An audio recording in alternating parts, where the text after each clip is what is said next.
Welcome to Dream Machine. My name is Aaron. My name is Patricia. And today we're going to be talking about a very surprising movie, I think, added to the DreamWorks collection, because this is DreamWorks' first ever live-action remake. Yeah, so as you guys know, 25 years ago, Disney and DreamWorks were in major competition, and Disney was not doing very well because a lot of their films didn't really catch a lot of people's eyes in the audience. And so another thing that they were trying to do to recuperate a lot of the losses of money was they were doing these direct-to-video animated sequels. And so DreamWorks decided to follow in the same suit with releasing Joseph King of Dreams, which was essentially kind of like an unofficial prequel to Prince of Egypt. And then afterwards, DreamWorks basically said, we're never doing this again. We're going to be focusing on our own territory with releasing original films, no more direct-to-video stuff. Now, 25 years later, DreamWorks is going into the Disney route once again with following on suit that, hey, you know, Disney's not doing very well. And so the way that they were able to recuperate their films was these live action remakes of classic animated films. And so DreamWorks decided that they were going to follow suit. However, this is the thing. You think on paper this would be an absolute disaster. Yeah. You think, like, why on earth would you do this? We have to talk about this movie because, dare I say, after all the times that Disney have tried to do the live-action remake, and they have just, the only one that I think you and I sort of agreed that they sort of got right was probably The Little Mermaid. Well, I mean, to be fair, that's the one that we saw in conjunction for a podcast. And yeah, I mean, we did say that it was a solid movie, but would we say it was as good or even better than the animated film? I mean, yeah. that's to be debated. But I think The Little Mermaid, I think, was the best attempt, I think, of making this better. I think, you know, whether it succeeded or whether it failed is obviously in the eye of the beholder. But I think you and I can definitely agree that DreamWorks have probably just walked in and have actually done a live-action remake that's better than every other attempt that Disney has ever tried. Yeah. That's an accomplishment in itself. Yeah, Disney has been doing live-action remakes for their animated films since the 90s, starting off with The Next Jungle Book. And then afterwards, they did 101 Dalmatians, and then they did 102 Dalmatians.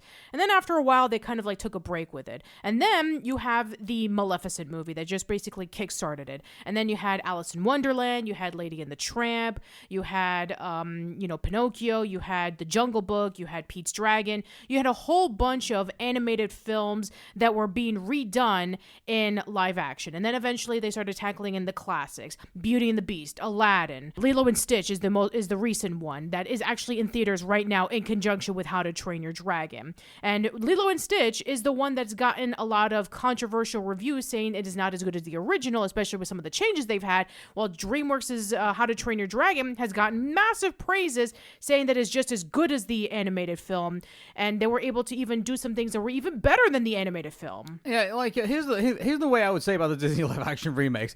The originals are like a fine dining restaurant. You go there, you enjoy yourselves, you know, everyone has a wonderful drink, and there is a party of a merry time. And then you have the leftovers, and then you decide to take them home and leave them in the refrigerator for a week. And then you decide to get them out, and it'll either be, well, it wasn't as good when we first ate them when we put them in the microwave, or it's basically just all moldy and you wouldn't go anywhere near it. That's the Disney live-action remakes. It is, the stuff that you have in the refrigerator, and you decide to, have a crapshoot of whether you actually decide to microwave it or whether you decide to throw it away, and whether it's going to give you diarrhea the next evening. That's a good way to describe the Disney live-action remake. Let's just talk about How to Train Your Dragon.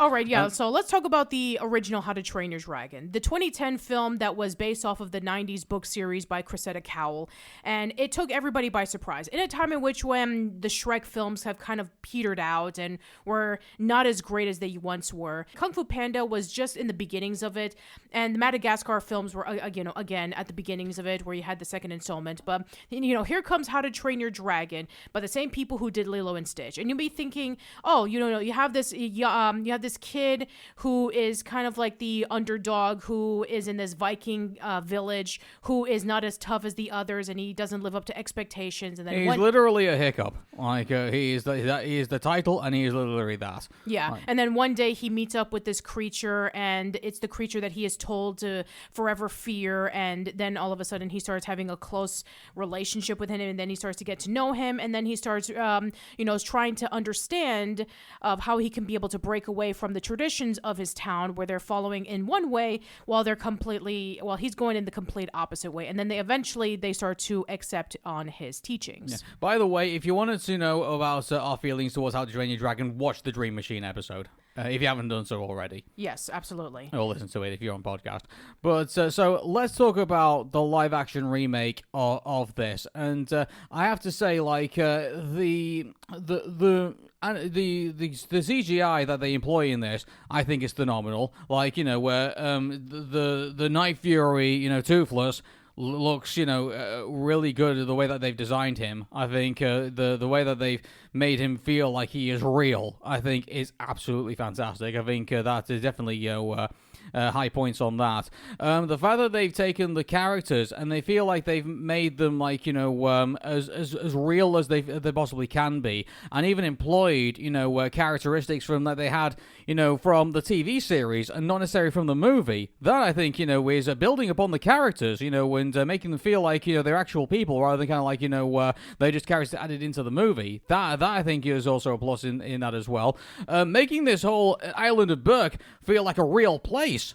That is fantastic as well. Like the set designs are brilliant in my opinion, and also the fact that they've gone to such painful effort to design it as best as they could from the actual animated movie and employ those designs into that also was good in itself. The fact they brought back some of the original people who were involved in the original production and also added some new people into this as well, and made them all mesh together, where the behind the scenes work in all of this, and also all the promotional material that they did for that as well, and made people feel like, oh hey, this whole project is in very good hands. That's also been done impeccably well.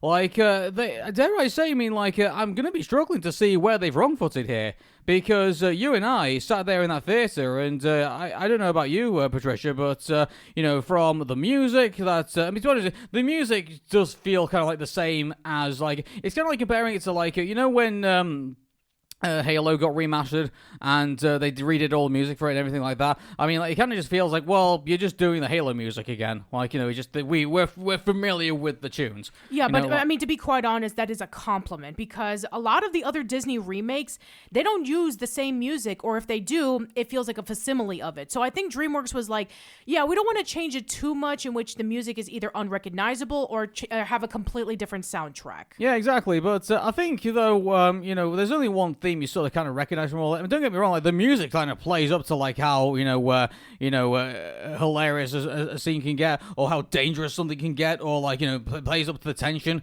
that goes on in here. The music that goes on during the town hall scenes where they're all arguing about the fact that all these dragons will keep coming back, and we're no better because of it, we should leave, things like that. And then you play up to the fact that Stoick is gonna rally around everybody again and get them all into a fighting mood, and like that. The music done in that is very well done, and also the fact the music that plays up the Red Death. By the way, that they call him the Queen in this the Red Death. Good grief, that thing looks like something out of what's that movie with all those epic monsters in them? I can't remember what it was called years ago. Which one? It was there's lots of them, isn't there?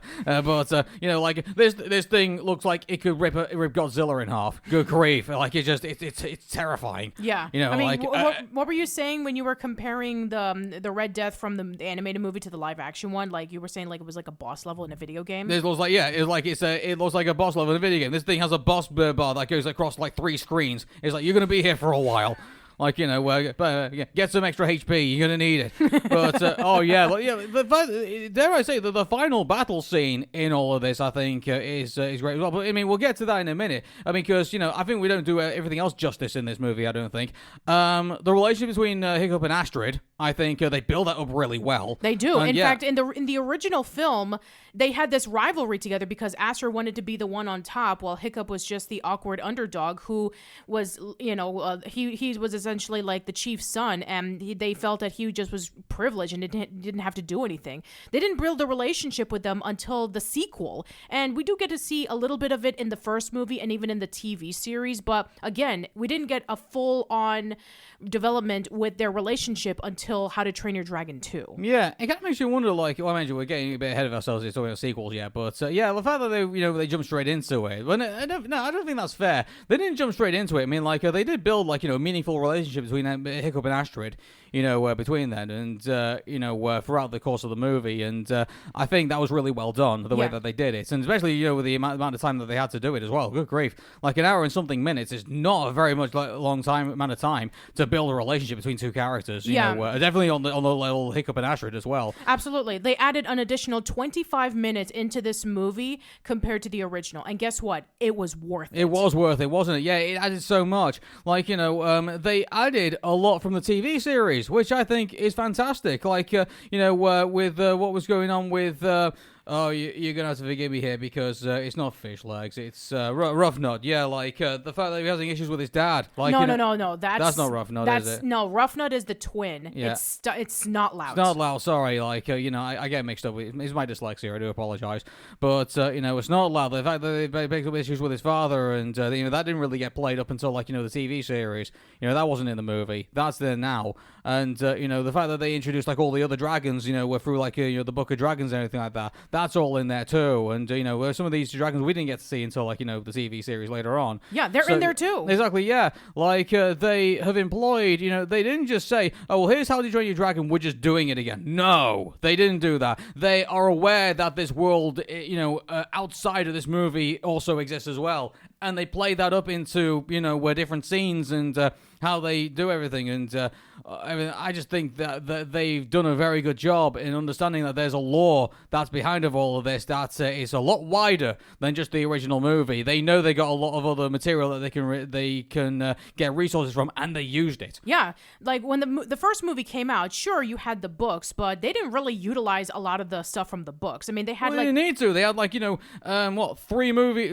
4 movies and, like, a bunch of TV episodes to go to get. No, I'm talking about when the first How to Train Your Dragon came out. Well, I know you talk about that. Yeah, so when the first How to Train Your Dragon came out, I mean, they didn't really utilize a lot of stuff from the books other than, like, using a few characters and the mythology of the dragons. A lot of the stuff that was in the movie that you enjoyed was in the minds of Chris Sanders and Dean DeBlois.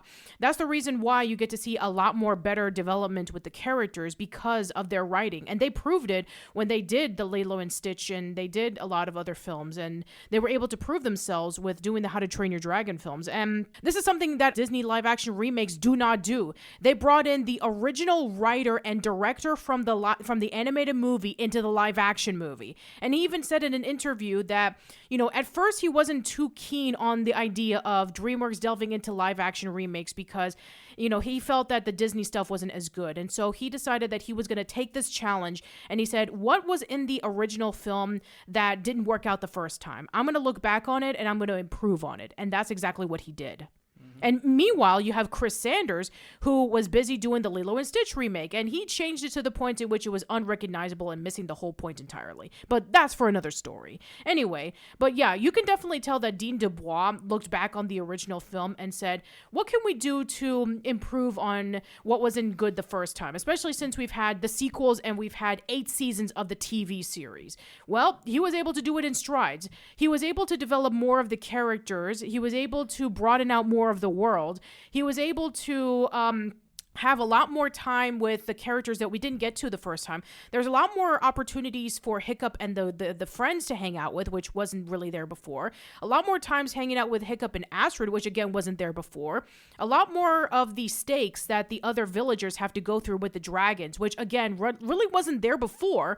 And another thing is that Hiccup was able to spend a lot more time with Toothless trying to get to know him, which again wasn't there before. So yeah, I mean they've done a great job with like just expanding everything, and the only thing I would say that is that I think with maybe some of the characters, I think maybe they went a bit too cartoonish with them a little bit. Like for example, like where I think Fish Legs, like I can see where they were going with that, but I was looking at the actor and just thinking, dude, you're not that big. Like it's you can tell like he looked like he was just like in a giant sort of like kind of suit when you looked at him, and I just thought, you know what, like if you're gonna, I mean I know people don't really like change all that much, but like at the same time you could just make it a bit more real and like okay, make him just a bit more husky than like all the other characters, but just not by that much. Yeah, I mean I understand what they were coming from. They wanted to keep some of the elements of the the animated movie into the live action, but you didn't really do some of that with the other characters. Like for example, like Tough Nut looks absolutely nothing like her counterpart. Like she's a little bit more heavier, and she also has red hair. Well, the animated movie, there were twins, like they were actually like fraternal twins that looked somewhat alike. They had blonde hair, they had freckles, and they were both really skinny. And Astrid looks completely different too. She was blonde, and she was a little bit more feisty. Well, in this one she had like a brunette hair, and she was a little bit different too, which I know a lot of people complained about it, but seriously, why? Like she's still Astrid. Yeah, exactly. Like seriously, just because she didn't look like that in the animated film compared to the live action film didn't mean that they actually got the character wrong. They got the character very right. Yeah, exactly. I just think that's I think I liked Astrid in this movie. I really did. Like she feels far more fleshed out than she was in the original How to Train Your Dragon. Yeah. Yeah, I think that's the great thing about this live action remake is that they went into this knowing that we've got far more that we can put onto this character now, and there's far more that we can revisit with this, and we're going to put it all in there. And so dare I say, I don't think there's a character that is in this movie. I don't think that has like more has not walked away without knowing a little bit more about them. Like I love the relationship that Stoick has with Gobber in this, and dare I say the conversation between one of them feel more genuine than as in the animated version. Yeah, exactly. Where Gobber was essentially the blacksmith, and he was essentially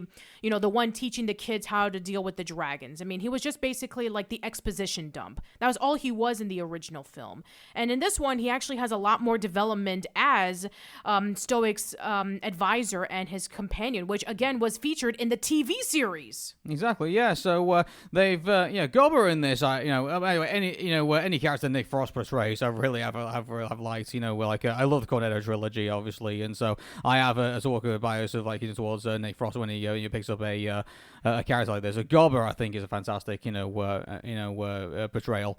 Yeah, and I know he was originally played by Craig Ferguson, but Nick Frost really knocked it out of the park. He did, yeah, absolutely. I loved it. Yeah, and a great casting, by the way. And again, not a lot, pretty much none of the other Disney films have done this, unless it was cameos, was that they brought in Stoick in the live-action movie. I probably imagine they looked at him and just thought, he can portray this character. There's no problem with that whatsoever. Yeah, and he did a fantastic job, too. Yeah, exactly. Like, you can definitely feel the emotions of Stoick, whether he's angry, whether he's upset, or whether he's really proud of Hiccup when he thinks that he was able to defeat the dragons. I mean, you can feel all of the emotions in this. He did a fantastic job. By the way, Mason Thames, who's only 17 years old, plays our lead character in this, and my goodness, doesn't he do a bang-up job? He does a fantastic job. He is just as good at Hiccup as Jay Baruchel. I tell you what, like, and given the fact that this movie has been so successful, like, he's got a role now that he can attach himself to for the next 10 years.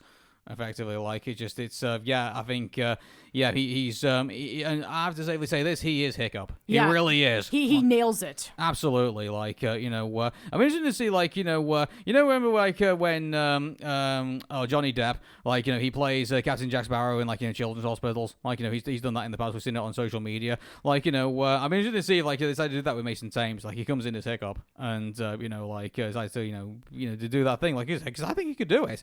I think he could. So because he looks the part. He really does. He acts the part. He acts the part. He looks the part. He acts the part. He does. The voice is uncanny. It's fantastic to look at. Yeah, he does this. He does the narration just like Hiccup did in the movies and the TV show. Yeah. And the mannerisms are there. The look is there. The personality is there. Everything is there. Like, he nails this character very well.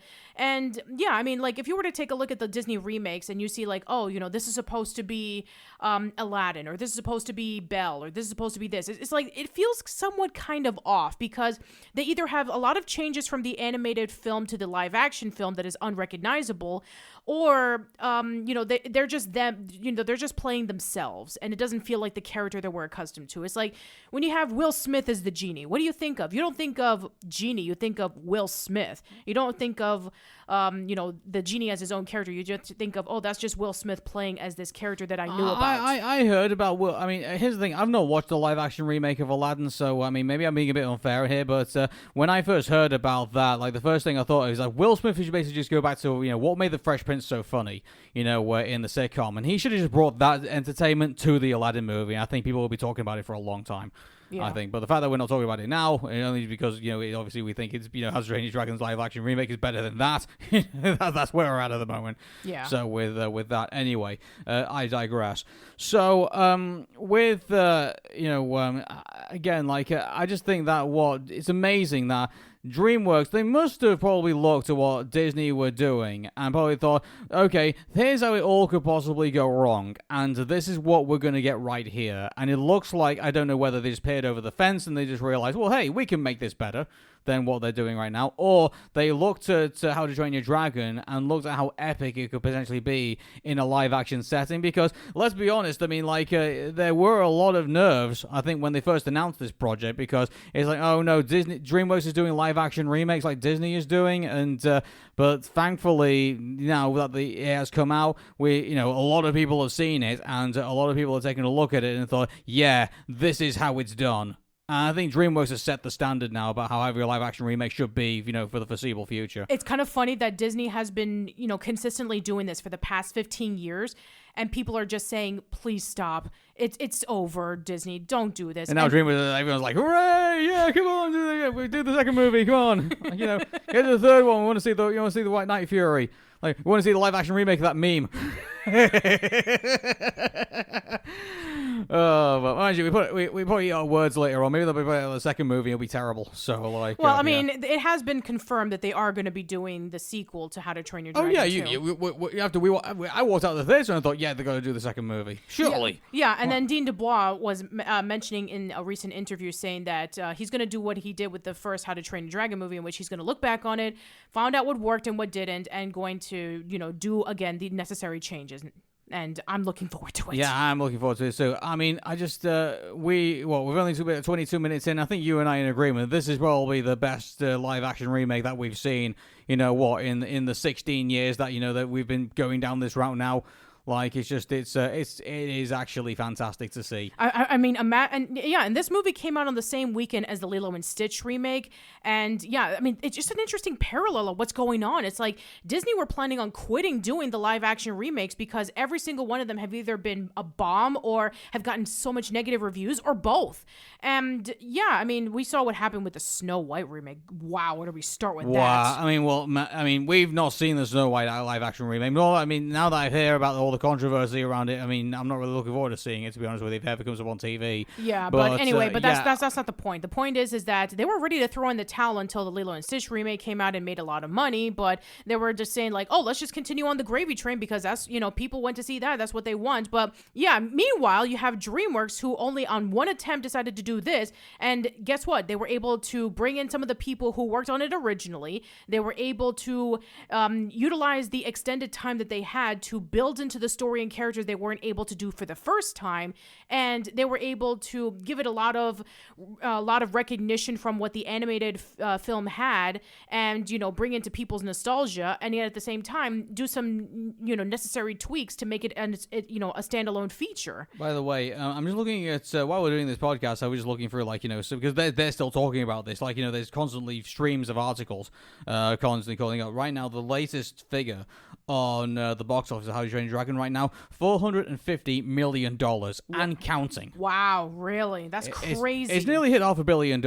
I mean, like, I don't know, maybe DreamWorks might be looking at it thinking, well, could we push that to $1 billion? I mean, like, but given the lousy reputation that live action remakes have right now, I think they should be happy. I think they should take the money and run. I really do. $450 million for this, I think, is actually pretty good bank, to be honest with you. I mean, I know it's like half of what the Lilo and Stitch remake made, but at least people are talking about this movie in strides and praise as opposed to the Lilo and Stitch remake. Yeah, I don't think anyone's going to be looking for Lilo and Stitch 2 anywhere down the line. I mean, Disney might make it, and then everyone making fun of that, but good grief. I mean, they are planning on making it. Oh, good grief. Yeah. Oh, just stop. Yeah, it's kind of funny. Like, I feel like my one half of my brain is working on one track, and my other half of my brain's working on the other. Like I'm just like, I want to praise DreamWorks for the live action remake they're doing, and then I just want to just kind of scour on Disney, like stop doing this and go back to what you're actually good at. Yeah, I mean, it just goes to show you that just because one company is doing something, it doesn't automatically mean that another company is going to do the same thing is going to be as equally terrible. Yeah, exactly. So. I don't know, I think we can definitely say Disney needs to look at this movie and take some lessons from it. They really do.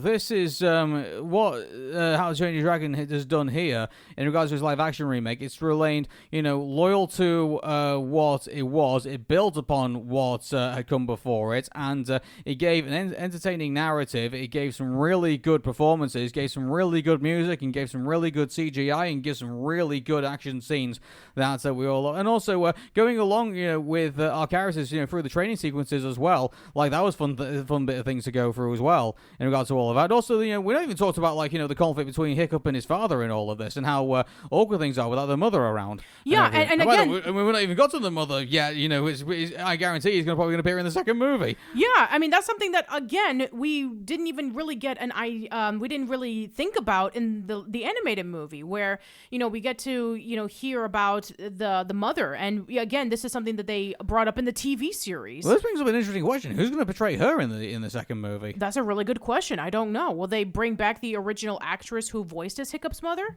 I mean, I don't know. I mean, maybe they can cast somebody else, but yeah, I mean, that just goes to show you of how intrigued we are with how this series is going. The casting's going to be interesting because if they do such a bang up job as they did with the first movie, I'm sure they'll pick up somebody who is going to be capable of doing this. Yeah, absolutely. And I'm genuinely curious about this. So yeah, Cate Blanchett was Hiccup's mother. So would they bring Cate Blanchett into doing this movie? Well, let's watch this space. That's all we can say. Yeah, for sure. But the fact that this movie is so good that we're looking forward to the sequel, I think just speaks volumes. I think about this. I think that this should be. Even as forget live action remakes for this. I mean, just as a movie that you put in, a comedic, you put in drama, you put in action, you put in adventure, and you put in how epic this whole thing is. There's a lot of lessons to be learned here. There really is, and they're all positive. Yeah. Absolutely, 100% positive. And I mean, again, the only negatives I could probably say about this movie is that maybe some of the portrayals could have been better. I mean, Fish Legs, I think could have been probably portrayed a bit better, in my opinion. But that's not the actor's fault. It's the fact that they put him in goofy suits. But, yeah, I'm gonna have to say about the design of the costumes. I mean, I don't know. I mean, they just feel somewhat a little bit off to me. They feel like they look like they belong in a theme park. Well. No, I think they. I mean, keep in mind, the idea of Vikings fighting dragons. I mean, there's not really got much, besides the original stuff that they had, which in itself is also kind of based on an animated movie. I mean, they didn't really have much kind of else to go on there, really. I mean, to be honest with you, they're not going to Chronicles of Riddick on it, are they? Everything's going to be dark and gothic and stuff like that. I mean, I don't think they're going to do that. But I mean, I think what they had there, I think was the right aesthetic. I think, and whether they're going to make things. Here's the thing about this, this is just the beginning, because whether they, sooner down the line, they're going to have to make things more serious, and as our characters and as our world kind of matures, if you will. So maybe this is the starting point, and as we go further in, and we go and grow up further with our characters, then we'll see some more maturity. I think that comes out of it. I mean, I think. Yeah, absolutely, because as you guys know from How to Train Your Dragon 2, it takes place 5 years after the original original film. So you can definitely tell that there probably will be some. There's going to be some darker elements that are also going to appear in How to Train Your Dragon as well, and we're not going to, unless you've watched How to Train Your Dragon, you kind of know how it goes, but I don't think we'll get to that point there because I think we get way ahead of ourselves, I think. Yeah. So, it's going to get darker, that's all I'm going to say. Yeah, if you're interested in knowing about it, please listen to our discussion of How to Train Your Dragon 2. Well, I think just to wrap this up, and I'm quite surprised we got into it like under 30 minutes, I think you could say. I think we're about to hit the 30-minute mark as we do this podcast. But, yeah, I mean, like, this, I think, is fantastic. And so I think maybe we should give a score for it, I think. Yeah, sure. Let's do it. I mean, like, the casting is fantastic. The music is great. The CGI is fantastic. The fact they've managed to make this live action and bring in the sets and all of this, I think, is a really good job. They made Berk feel so real, and the relationship between Hiccup and all the characters, either Toothless or Astrid or Stoick, everything like that, all of it just feels so great, the way that they've written all of this. They added an extra 20 minutes in, as you were saying before, and they made that all feel good as well, and make it feel totally necessary. This, I think, I mean, don't get me wrong, like you were talking about before, like, there was issues with costumes, there were issues with the way some characters were portrayed in all of this, but, I mean, I've got to be honest, the vast majority of this movie I do like, and I think Disney really needs to learn some lessons from this, and I really hope they continue with DreamWorks, making this the way that it is. So I have to say 9.5 out of 10. I agree. Yeah, 9.5 out of 10. Yeah. It would have been a perfect 10 if, like, some of the cartoony things just didn't, like, stick out like a sore thumb. I want to watch this again. Yeah, I want to watch this again, too. Like, I mean, we were there with, like, half of the audience, and they really enjoyed themselves. I mean, I think that there were a few people who were, like, really awed with the CGI, and especially with the set pieces. Like, the set pieces The one thing great. I noticed is that there was a mixed audience that was in here, and there was, like, the people who actually grew up with, like, the original movie 15 years ago. It was 15 years ago. There was people who grew up with the original movie 15 years ago, and then, like, there was, like, the younger kids who thought they were, let's bring the children along because I think we'll enjoy it as much as that. And I noticed one thing that was going on. All the adults were all fixated on what was going on, and the kids weren't really caring all that much. Some of them were, like, kind of jumping up and down in their seats when we were watching it, and I looked at that, like, so the younger generation aren't really getting into this all that much, but the adults are. Like, for me, if I don't know what the test audiences were like when they were doing this movie, but for me, it was kind of like, we know who the audience is here. It's the people who grew up with How to Train Your Dragon. It's, I would say, maybe for the latest sequels, aim this more at the adults, because I think that's where the money's at, if you ask me. I mean, I think that's what the live action Disney remakes are leaning towards. They're leaning towards the adults who grew up with those movies. Yeah, and look how awful that's turned out. I mean, like, I think DreamWorks have got something here.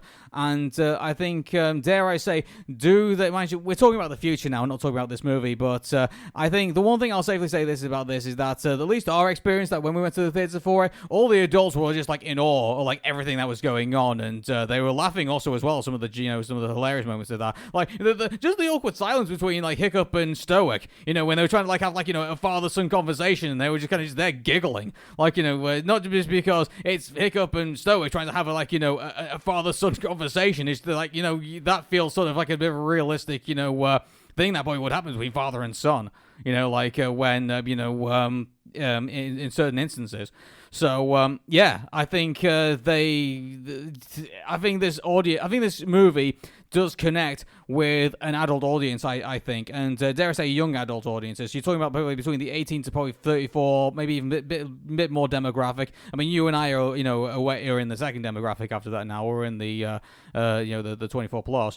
But I think people who grew up with this movie, who appreciate what How to Train Your Dragon is and all that good stuff, I think that they will get the enjoyment out of this. The younger generation, I mean, like everyone who's kind of like growing up like in the 6 to 11 and, maybe younger than that, I don't know. I don't think, unless they watched How to Train Your Dragon themselves and got a liking for the franchise, I mean, I don't know whether they actually are, gravitating towards this live-action remake as probably much as the adults who actually, have this as part of their childhood nostalgia. Yeah, I mean, like the last How to Train Your Dragon movie was in 2019. That was 6 years ago. And yes, the TV series of How to Train Your Dragon, the writers of Berk, defenders of Berk, they've been gone, they've been done for several years now. And I know that there's been a lot of spin-off series and sequels to the Dragon franchise. So I know that that's still going on. Maybe the kids are more into that than the other ones. But yeah, like, it's funny because we saw Elio on the same day as How to Train Your Dragon. And yeah, it's kind of funny. It's like, what did the kids gravitate towards more, Elio or How to Train Your Dragon? Well, I mean, I think in our vids, I think we had a bit, I don't think it was a fair comparison, because when we saw How to Train Your Dragon, we were in like the bigger theater, and then when we were watching Helio, we were put in the kids theater. So like all the kids were there and everything like that, and so they seem to be watching Helio because obviously it's a kid, it's an animated movie, but I think it's quite through that. I mean, to be honest with you, that's the same theater that Peppa Pig the movie was kind of like brought in. Yeah. Please don't tell us to watch Peppa Pig the movie. No, we're not watching that. No. But so what I'm trying to get at is that How to Train Your Dragon was put in the general theater, and Elio was put in the kids theater. So that's the reason why we watched it. I think that's the reason why more kids were in there. But in How to Train Your Dragon, I mean, like that was in the general theater that everyone else kind of goes in. So I don't think it's a fair comparison to say that the reason why kids in that instance gravitated towards Elio than they did How to Train Your Dragon, because it was put in at a kid's time. Yeah, and interestingly enough, when we were watching Lightyear, what movie was going on at the time? Jurassic World Dominion. Mm-hmm. And then what just so happened to be alongside with Elio and How to Train Your Dragon? Jurassic World Rebirth. So what is it? Every Pixar film is going to have a Jurassic World movie to come in between. Yeah. The one thing I'll say though is that the smaller theater obviously like is smaller, so it doesn't have many people in it. But in the big theater, like where all the other ones were going to broadcast, we're in they were full. So, they were massively full. There were a lot of other movies that were going on. 28 years later, Jurassic World Dominion. Do you know, it's just a damning indictment of where, I mean, obviously, anyway, we're not talking about Pixmix at the minute, we're talking about DreamMachine, but just to let you know, the fact that the DreamWorks movies right now are appearing in, the major theaters, and Elio is being relegated to actually, the small kids theaters, that's got to tell you something. Yeah, and it's funny enough, both of the trailers were somewhat similar, and there were some things that we gotten from the How to Train Your Dragon trailer that was different from Elio. Several other live action movies were in there mixed in as well.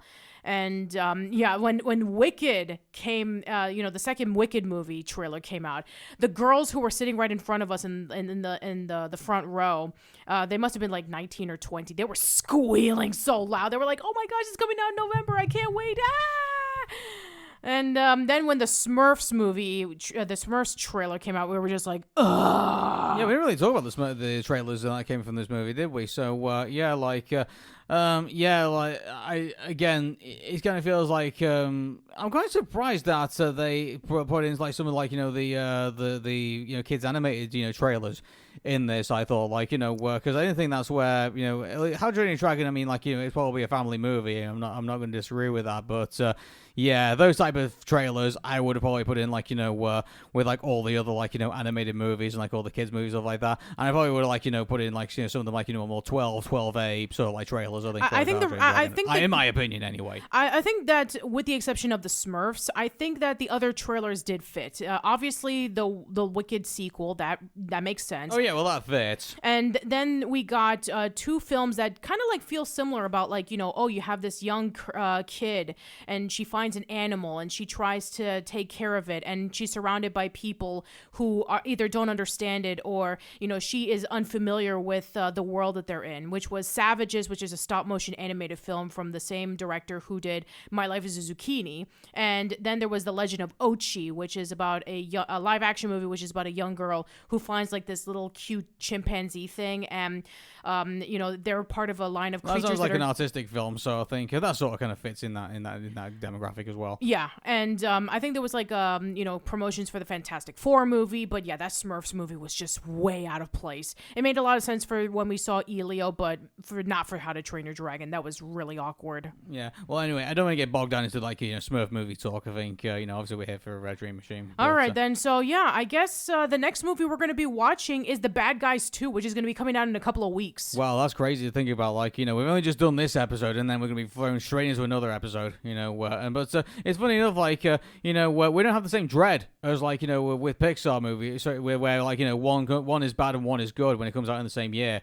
Like, we feel like, oh, hey, it's another DreamWorks movie, and it's about a sequel to a movie that brought DreamWorks back into, the forefront. So, yeah, yay. Here we go. Yeah, I'm looking forward to this because, we loved the bad guys, so I can't wait to see what the sequel's going to bring. And, until then, we hope that you enjoy this podcast, and we will catch you later. Yeah, my name is Aaron. My name is Patricia. Take care and bye-bye for now. See you later. Bye.